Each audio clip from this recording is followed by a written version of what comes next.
Hello and welcome to our latest video. In our Sustainability Perspective series, complementing the Sustainability Awards and the Sustainable Packaging Summit, we're sharing interviews with thought leaders from across the packaging value chain. Today, we'll get sustainability insights from Elif, a flexible packaging specialist who has centered its business model around sustainable packaging for life. So today I'm pleased to welcome the company's Sustainability Director, Dr. Betül Türel Erbay, to discuss challenges and opportunities when it comes to circular solutions for flexible packaging.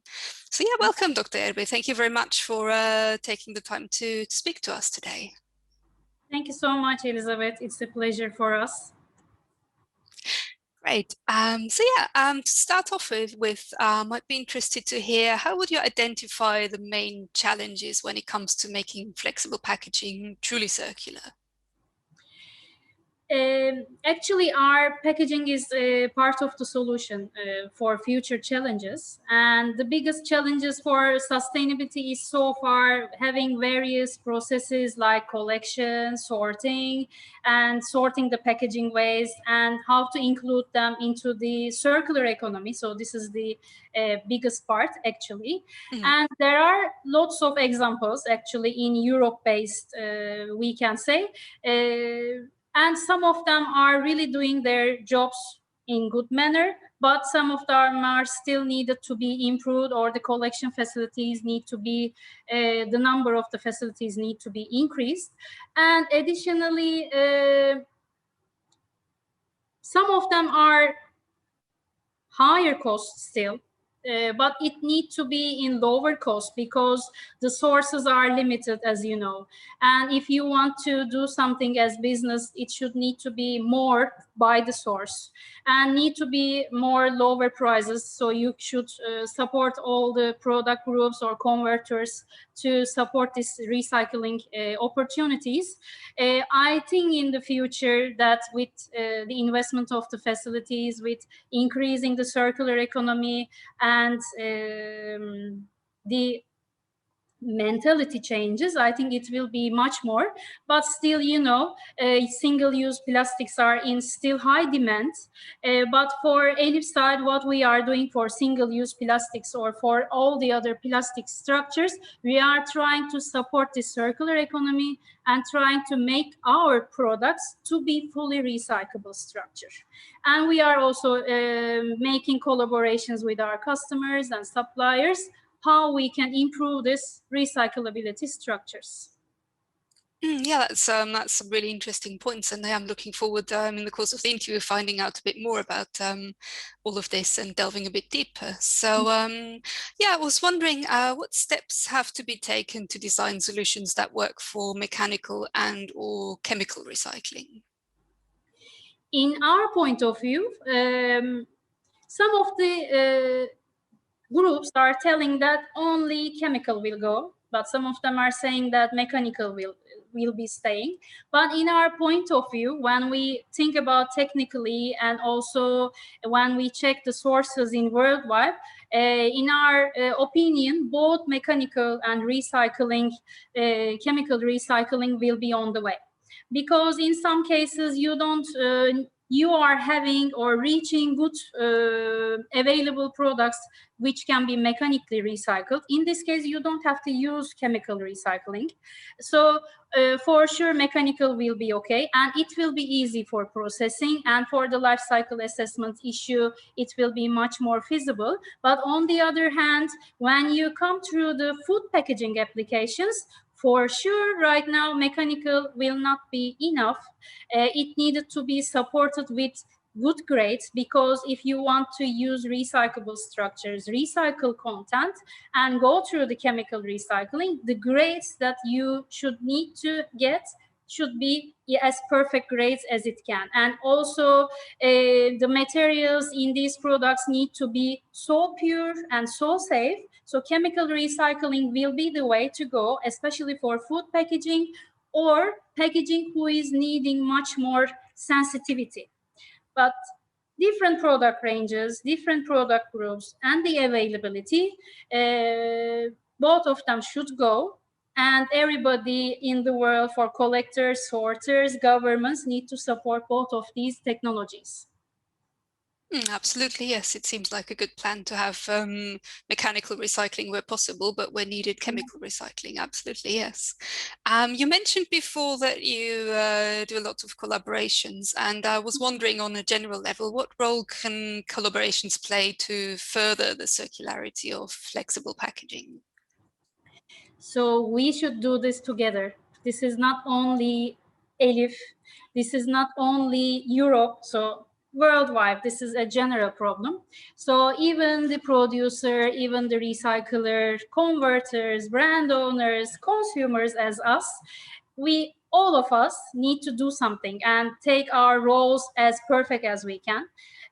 So the collaboration is not only with company to company or government to company, but people should be there. And for global economy and for circular economy, everybody needs to do what is needed in their point of view. If training is needed, if sorting is needed in a country, it should need to be supported. Or if the collection from the people side, it should also be supported from the governments or need to be done by people own. So all of them should work together. So Elif is a playing role in cross-industry and all the collaborations because this is something so important from our side. So which I would like to mention, we are a member of United Nations Global Compact. So we are following these targets and also having actions and also list what we will do in the future. So these are the first roles which we are following. Additionally, we are member of UNICEF. For sure, you know, it is so important organization for us. And we are member of CFLEX, so we are working all together to find a really big guideline who can support us and who can guide us and let everybody to go on and support this circular economy. And additionally, we are a member of Safe Food Initiative.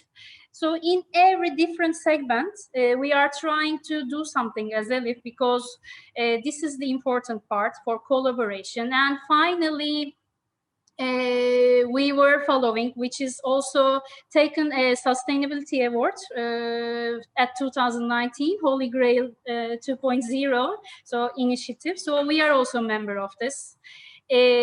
Actually, I think it will be a great project for everybody also in Europe that we are also participating because we will help for sorting, for analyzing all these products, and it will be easily done instead of doing it in a long term because all these sorting facilities having troubles with separation.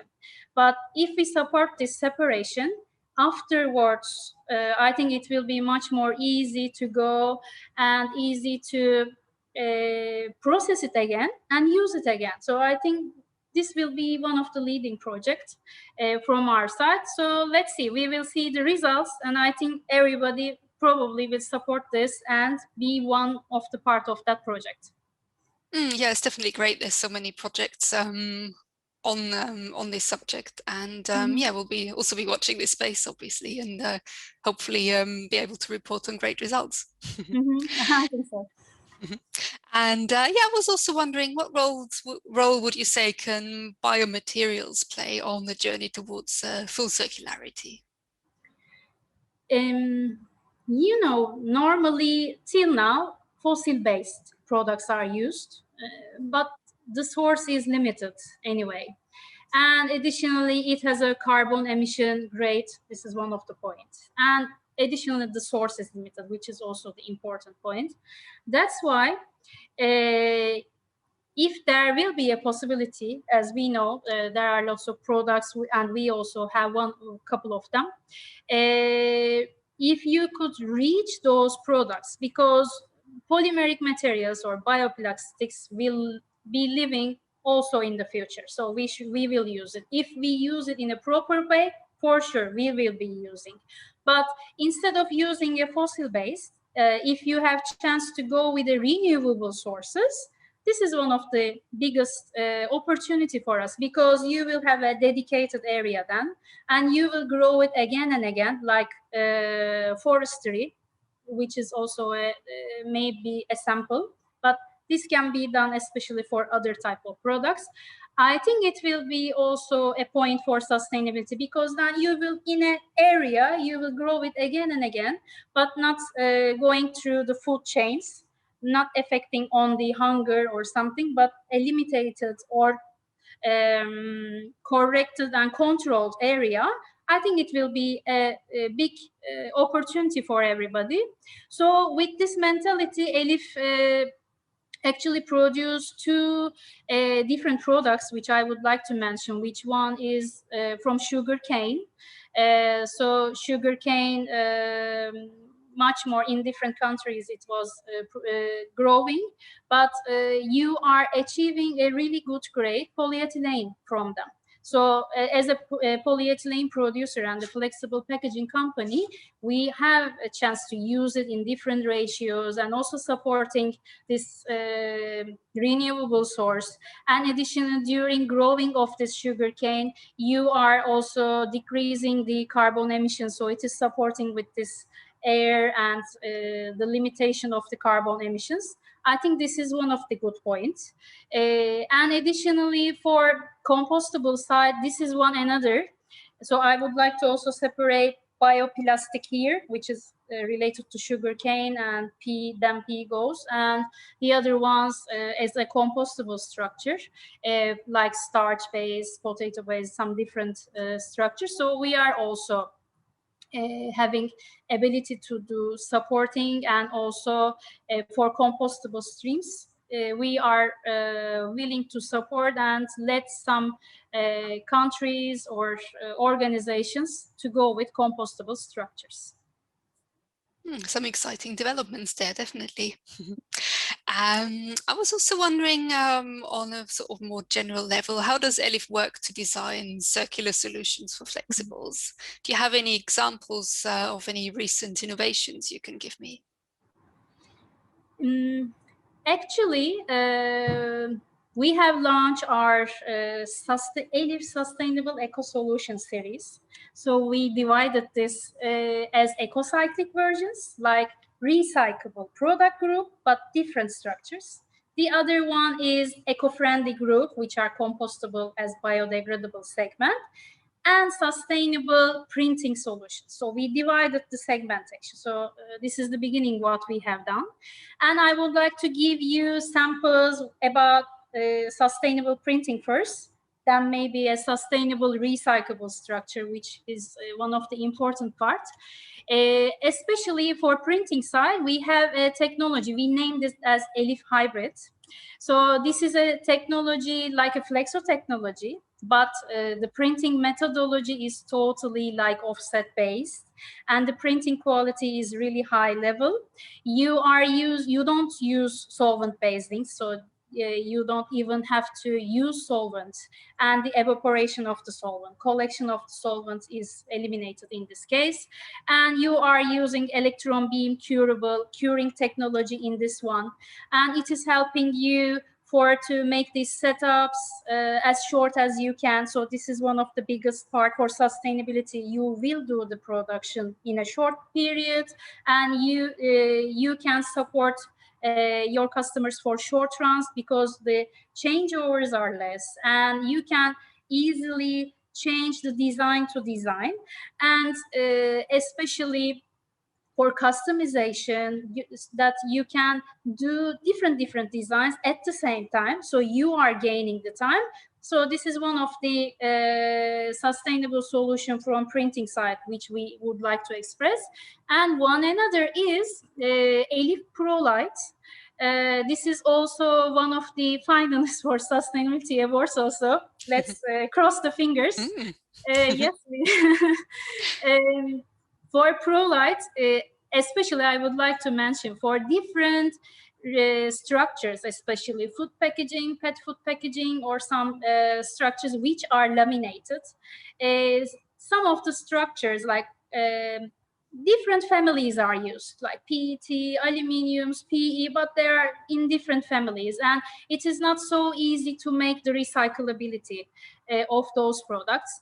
That's why the aim is to go for recyclability easily. That's why we look for this product, and to achieving a monomaterial, we launch Elif Pro Light. This is a recyclable but a barrier, ultra high barrier containing structure, which can be used for VFFS lines and also like pouches, different ranges, but it is giving you a chance to protect your food.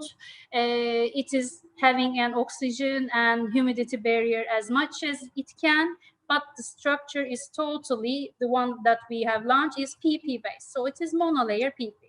It will be working and it will be supporting the circular economy.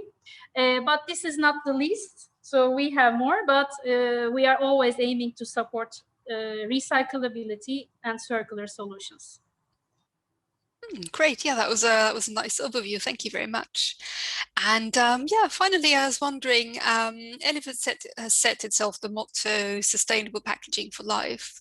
How is the company putting this philosophy into practice, helping the world to move to a circular economy in flexibles? Formerly, it was packaging for life. So, you know, packaging is everywhere. You are using it every time, in-house, at work, outside, everywhere. So this was the beginning. But then we see that smart business is fostering sustainability. And we wanted to change this motto. Now, sustainable packaging for life. So our Elif's motto is changed. We wanted to go or produce or offer solutions to everybody which will be best for society, environment, and also humanity, because we are also, as a consumer, we are also working as a company all together.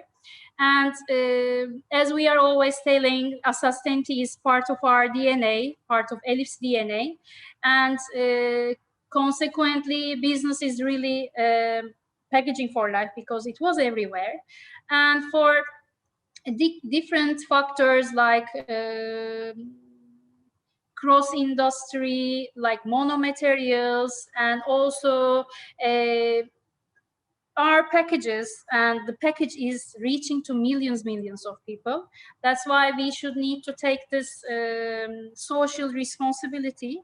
And Elif is also working relatingly with their customer and supporting the sustainability goals, and trying to, with our pledges, we are trying to make the products to be recyclable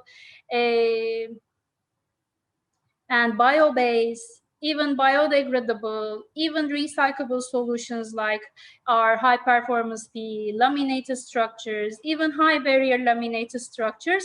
Our aim is to go fully recyclable, 100% recyclable, reusable, and compostable structures for 2025. And also, which is so important, I would like to mention, to add recycle content as much as we can and try to use these products in the circularity mentality. So these are general Elif's point of view for circular economy and flexible packaging. Great, thank you. Yeah, it's great to see companies put sustainability at the core of their strategy, and obviously it also makes business sense. So that's a good way to go forward. So yeah, that brings us to the end of today's interview. And yeah, I'd like to thank you so much, Dr. Erbay, for joining me today and for sharing your insights. Thank you so much. It was a pleasure for us to talk with you. Thank you so much. Thank you. And yeah, thank you everybody for watching as well. Please subscribe to Packaging Europe or follow us on LinkedIn or Twitter if you'd like to keep up to date with upcoming discussion panels, interviews and commentary as part of our ongoing online events for the Sustainable Packaging Summit. Thank you.